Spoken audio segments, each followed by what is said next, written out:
술 안 마신다고 하면 유별나다고 비난하거나 억지로 술을 먹이는 문화가 있었습니다. 그런데 지금은 그냥 기독교인이라는 사실 그 자체로 싫어하는 사람들이 있습니다. 그래도 얼마 전까지는 교회 오빠 하면 좋은 이미지였는데 이제는 소개팅이나 결혼 시장에서 교회 다니는 사람은 싫어한다고 합니다. 이러한 상황에서 현재 대한민국의 정치 또한 혼돈 속에 빠져 있습니다. 혼란스러운 정치 상황과 기독교인의 정체성이 흔들리는 이 시대를 생각하면 에스라 1장에 주어진 말씀이 우리 시대에도 매우 적절한 것 같습니다. 오늘 말씀을 간략히 줄이면 다음과 같습니다. 먼저 시대와 역사를 재해석할 줄 알아야 합니다. 그리고 이때 시대와 역사를 움직이시는 분은 역사의 주권자이신 하나님이심을 알아야 합니다. 마지막으로 역사의 주권자이신 하나님의 백성으로서 우리에게 필요한 것이 무엇인지 알아야 합니다. 이 세 가지는 서로 매우 유기적으로 연결되어 있는데 이 세 가지를 바탕으로 에스라 1장을 살펴보겠습니다. 첫째로 시대와 역사를 재해석할 줄 알아야 합니다. 오늘 본문에 나오는 이스라엘은 이미 70년 전에 완전히 멸망한 후 하나님의 백성이라는 정체성을 잃어버릴 정도로 코너에 몰려 있었습니다. 이스라엘의 왕이 아닌 이방인의 왕의 명령을 들어야 하는 상황을 벌써 70년을 보낸 것입니다. 그런 상황에서 고레스 왕이 공포합니다. 고대 근동 문헌집을 보면 이 당시 고레스 왕이 공포한 내용이 적혀져 있는 원통 인장이라는 것이 소개됩니다. 이것을 한번 보겠습니다. 마르두, 그는 의로운 통치자를 찾기 위해 열방을 주시하여 조사했다. 나 고레스는 세계의 왕이다. 아수르, 수자, 아카드, 에슈누마 도시들아, 티그리스 강 너머에 있는 성스러운 도시들, 그리고 오랜 동안 그들의 신들을 모셨던 성소들이 폐허되었건만 나는 그들의 처소와 집들을 영원한 주거지로 되돌려 주었다. 나는 그 모든 거주자들을 소집하여 그들의 고향으로 귀국시켜 주었다. 이 인장에서 우리는 두 가지 사실을 알 수 있습니다. 먼저 고레스가 성스러운 도시들과 성소들을 재건할 수 있도록 유배자들을, 포로들을 귀국시켰다는 것입니다. 그리고 마르둑 신이 고레스를 의로운 통치자로 명했다는 것입니다. 그런데 이 상황에서 에스라서는 이렇게 말합니다. 바사 왕 고레스 원년에 여호와께서 예레미야의 입을 통하여 하신 말씀을 이루게 하시려고 바사 왕 고레스의 마음을 감동시키심에 그가 온 나라에 공포도 하고 조서도 내려 이르되 바사 왕 고레스는 말하노니 하늘의 하나님 여호와께서 세상 모든 나라를 내게 주셨고 나에게 명령하사 유다 예루살렘의 성전을 건축하라 하셨나니 이스라엘의 하나님은 참신이시라. 너희 중에 그의 백성된 자는 다 유다 예루살렘으로 올라가서 이스라엘의 하나님 여호와의 성전을 건축하라. 그는 예루살렘에 계신 하나님이시라. 지금 보면요, 고레스의 인장과 에스라서가 서로 다른 주장을 하고 있습니다. 물론 이때 이스라엘 백성들은 고레스의 칙령에 나온 내용을 알고 있었을 것입니다. 왜냐하면 이 원통 인장은 점토로 만들어져서 각 도시로 다 전달되었기 때문입니다. 이런 상황에서 에스라서는 이스라엘 백성이 역사를 다시 읽도록 만듭니다. 고레스 왕의 친서를, 고레스 왕의 이 인장을 다시 읽도록 만듭니다. 고레스에게 저 명령을 내리게 한 자는 마르둑 신이 아니라 여호와이다 라는 것입니다. 그리고 그 근거로 70년 전 있었던 예레미야의 예언을 이야기합니다. 예레미야서 25장을 보면 70년 전 예레미야는 이렇게 예언합니다. 이 모든 땅이 폐허가 되어 놀랄 일이 될 것이며 이 민족들은 70년 동안 바벨론의 왕을 섬기리라. 여호와의 말씀이니라. 70년이 끝나면 내가 바벨론의 왕과 그의 나라와 갈대아인의 땅을 그 죄악으로 말미암아 벌하여 영원히 폐허가 되게 하되 내가 그 땅을 향하여 선언한 바 곧 예레미야가 모든 민족을 향하여 예언하고 이 책에 기록한 나의 모든 말을 그 땅에 임하게 하리라. 그리하여 여러 민족과 큰 왕들이 그들로 자기들을 섬기게 할 것이나 나는 그들의 행위와 그들의 손이 행한 대로 갚으리라. 결론적으로 여기서 우리가 알 수 있는 사실은 에스라서가 정체성을 잃어버릴 정도로 고난의 역경 속에 있었던 이스라엘 백성에게 역사를 다시 읽도록 만들었다는 점입니다. 이스라엘이 고난을 당하고 있지만 이 고난은 이미 예레미야에 의해 예언된 고난이고 이제 70년이 지난 지금 예레미야에 의해 예언된 대로 회복이 시작될 것이라는 겁니다. 이 사실은 우리에게 하나의 교훈을 줍니다. 오늘 에스라서는 우리에게 우리의 삶, 우리의 고난, 그리고 우리의 시대를 재해석하라고 도전합니다. 그렇기 때문에 우리 또한 우리 삶 속에서 우리가 겪는 시대와 고난을 재해석할 줄 알아야 합니다. 그런데 살아가다 보면 때때로 우리가 감당할 수 없는 고난을 겪을 때가 있습니다. 고통과 고난이 너무 벅차서 삶을 포기하고 싶을 때도 종종 찾아옵니다. 유명 연예인조차 고통을 이겨내지 못하고 자살하곤 합니다. 그렇다면 우리가 겪는 이 고난의 이유가 있는가? 한 번은 미국 상담사들의 팟캐스트를 들은 적이 있습니다. 거기에 나온 질문이 이것이었습니다. 고통이 과연 의미가 있는가? 기독교 방송이 아니었기 때문에 저는 어떤 대답이 나올지 궁금해서 열심히 들었습니다. 이때 한 상담사의 대답이 인상적이었습니다. 상담사다 보니까 여러 사람을 상담하다 보니 생각하고 싶지도 않은 끔찍한 일을 겪은 사람을 많이 만나게 되었다고 고백합니다. 얼마나 많은 사람을 상담해 보았겠어요. 근데 상담을 하러 온 사람들 중에 인생에 끔찍한 경험을 한 사람들만 이 사람을 찾아온 거예요. 아내가 죽었거나 남편이 죽었거나 끔찍한 사고가 일어났거나 자녀가 비행청소년이 되었거나 자녀가 죽었거나 끔찍한 상황으로 인하여 고통당하고 있는 사람들이 상담사를 찾아오더라는 것입니다. 그러나 이 상담사가 말하길 그 중에서도 모르는 사람에게 강간을 당하여 원치 않는 임신을 하게 된 한 여학생이 기억에 남는다고 이야기하는 것입니다. 다른 사람들은 고통에 포기하고 넘어져서 일어나질 못하는데 이 여학생은 끔찍한 고통을 이겨내고 고통에서 회복하여 그 삶을 살아가더라는 것입니다. 도대체 어디에서 이런 힘이 나온 걸까? 이 고통을 이겨내는 이 힘이 어디에서 나온 걸까? 여학생에게 물어보니 이 여학생은 자기에게 왜 이런 끔찍한 일이 닥쳤는지 알 수 없지만 하나님에게는 계획이 있을 거라고, 이 고난에는 의미가 있을 거라고 이야기했다는 것입니다. 그러면서 이 상담사는 마무리하기를 고통과 고난에 의미가 있는지는 모르겠지만 삶과 고난에서 의미를 찾아내는 그리스도인들은 이 고난을 이겨내는 경우가 더 많다는 것입니다. 홀로코스트 생존자인 빅터 프랭클은 인생이 고통으로 가득 차 있지만 그것에서 의미를 찾는 것이야말로 생존하는 길이라고 주장했습니다. 그는 아우슈비츠와 다하우에서 겪었던 극심한 고통과 고문 속에서도 인간성을 포기하지 않았습니다. 그는 사랑을, 희망을, 용기를 포기하지 않았습니다. 프랭클은 바로 의미를 찾으려는 욕구야말로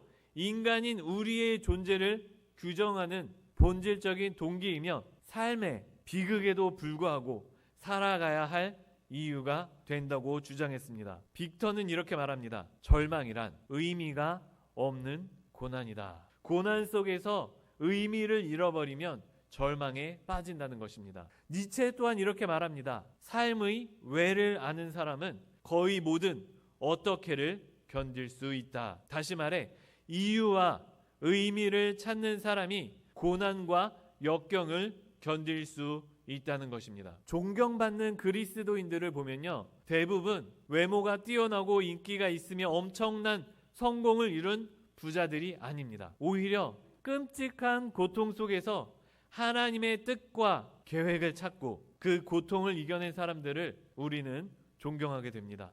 이지선 자매는 교통사고로 온몸에 엄청난 화상 자국을 입고 옥상에 올라가 자살하려다가 삶의 의미를 찾고자 하나님께 나아왔습니다. 그리고 살아가기로 결심합니다. 고난 속에서도 하나님을 기억하고 의미를 발견하는 삶, 이것이 바로 그리스도인의 모습이라는 것입니다. 그런데 인생을 살다 보면 비도 오고 눈도 오고 고난의 폭풍우도 찾아옵니다. 그리고 이 고난이 찾아오는 것은 신앙인에게나 불신자에게나 똑같습니다. 성경은 이렇게 말합니다. 하나님이 그 해를 악인과 선인에게 비추시며 비를 의로운 자와 불의한 자에게 내려주심이라. 그러나 하나님 안에서 의미를 찾는 그리스도인들은 남들이 넘어지고 쓰러질 때에도 이것을 이겨낼 수 있습니다. 그래서 바울은 이렇게 말합니다. 우리가 이 보배를 질그릇에 가졌으니 이는 심히 큰 능력은 하나님께 있고 우리에게 있지 아니함을 알게 하려 함이라.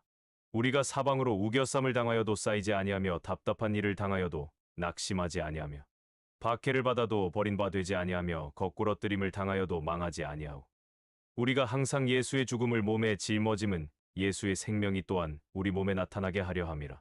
우리는 사방으로 우겨쌈을 당해도 답답한 일을 당해도 박해를 받아도 거꾸러뜨림을 당해도 우리 안에 하나님이 주신 이유와 의미를 찾는다면 낙심하지 않고 망하지 않는다는 것입니다. 둘째로 역사를 주관하시는 하나님을 알아야 합니다. 우리는 먼저 시대를 재해석하고 고난의 의미를 찾을 수 있어야 함을 보았습니다. 그리고 시대를 재해석하고 고난의 의미를 찾을 때 가장 중요한 것은 바로 역사를 주관하시는 하나님을 아는 것입니다. 에스라서는 말합니다. 고레스를 통해 이 상황을 일으킨 것은 마르둑이 아니라 여호와 하나님이라는 것입니다. 아무 의미 없어 보이는 일련의 역사적 과정이 주관자가 바로 하나님이시라는 겁니다. 이 고난과 상황에 대해 하나님께서 계획이 있으시다는 사실을 알게 되면 이제 하나님의 관점으로 이 상황과 고난을 보게 됩니다. 특히 완전히 망한 걸 넘어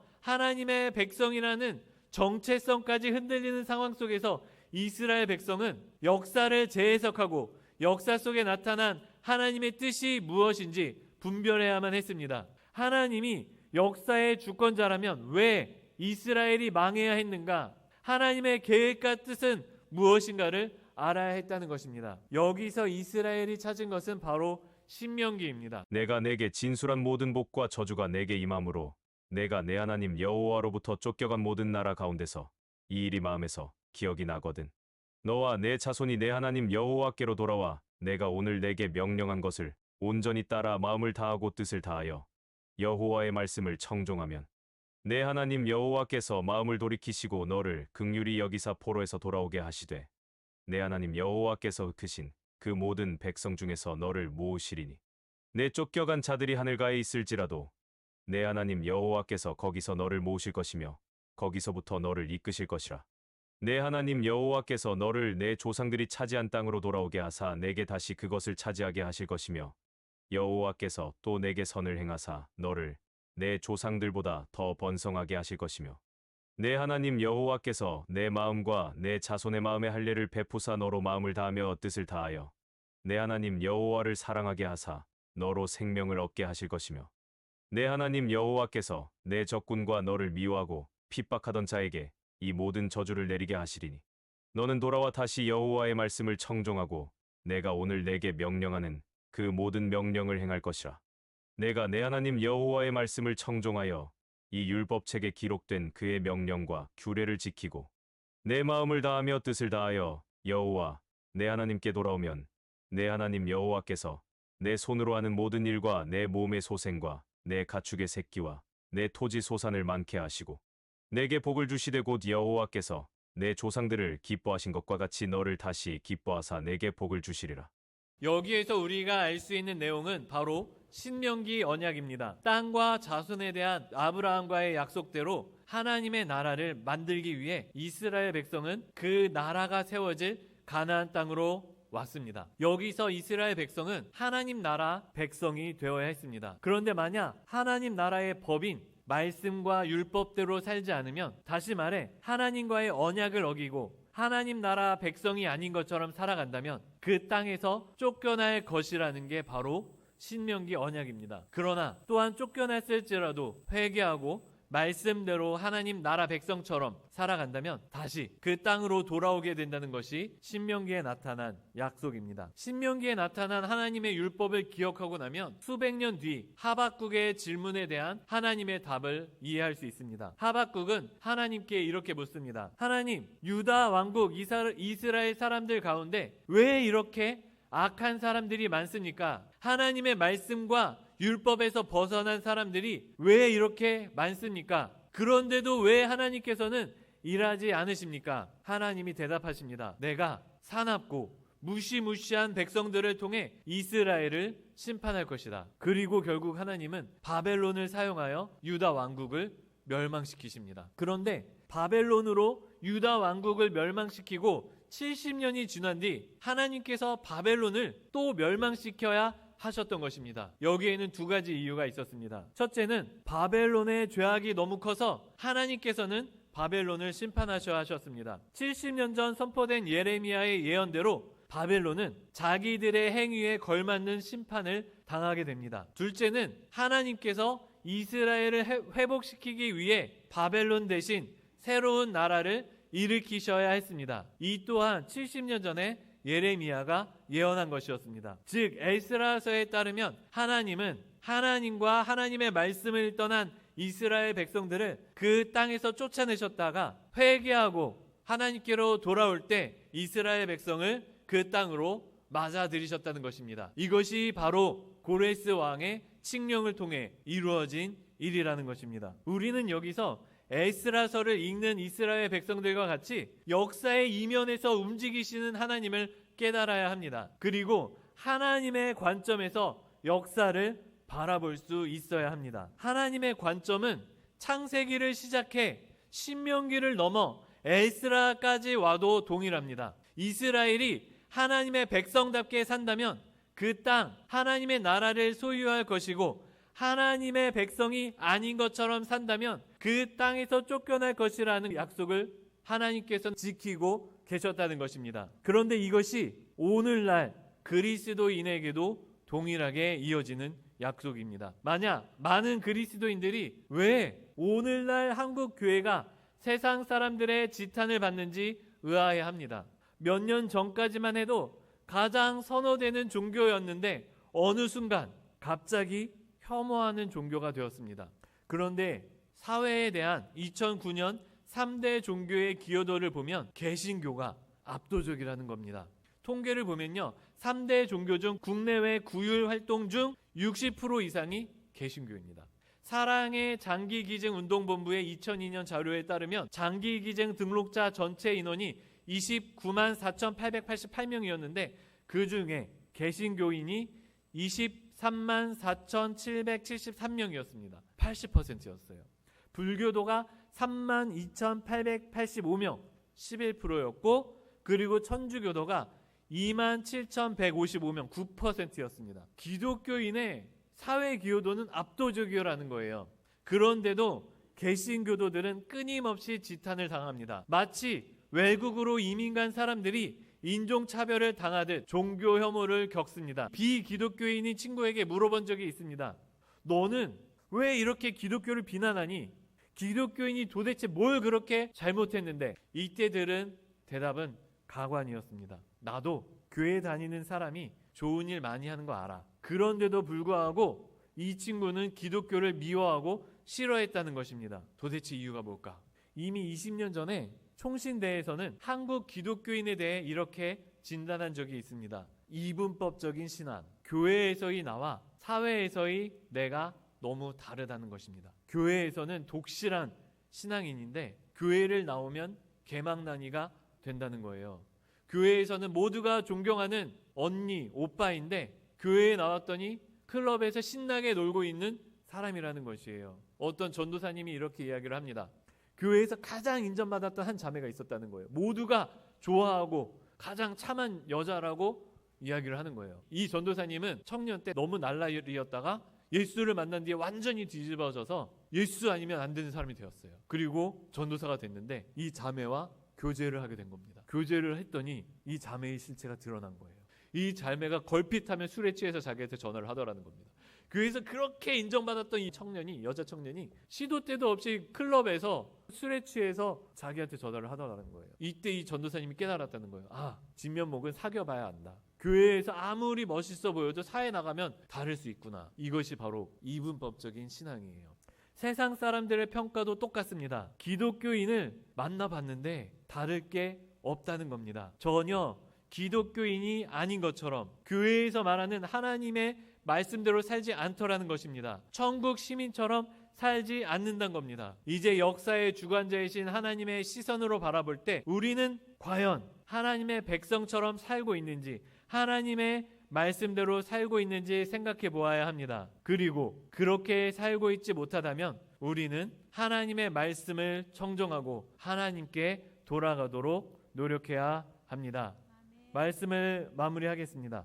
우리는 급변하는 시대와 기독교를 혐오하는 문화 속에서 살아가고 있습니다. 이를 위해서 우리는 에스라서를 통해 세 가지 통찰을 얻을 수 있습니다. 첫째로 우리는 역사를 재해석하고 우리가 당하는 고난을 재해석할 수 있어야 합니다. 둘째로 이를 위해서 가장 중요한 사실은 역사의 주관자가 바로 하나님이심을 아는 것입니다. 마지막 셋째가 있는데 이거는 다음 주에 더 자세히 바라볼 겁니다. 마지막 셋째로 하나님께서는 그리스도인들에게 하나님 나라 백성이라는 정체성대로 살 것을 요구하고 계십니다. 그를 위해서 우리는 정체성을 가져야 해요. 나는 그리스도인이다. 나는 하나님의 자녀다라고 하는 정체성을 가지고 있어야 한다는 것입니다. 이것이 없으면 말씀대로 살려고 해도 살기가 쉽지 않습니다. 이 부분에 대해서는 다음 주에 더 살펴보겠지만, 그러나 이 세 가지를 통하여 여기 계신 모든 성도님들께서는 올바른 정체성을 가지고 고난 속에서도 의미를 얻으며 사방으로 우겨쌈을 당해도 견뎌내고 이겨내는 그리스도인이 다 되시기를 소망합니다.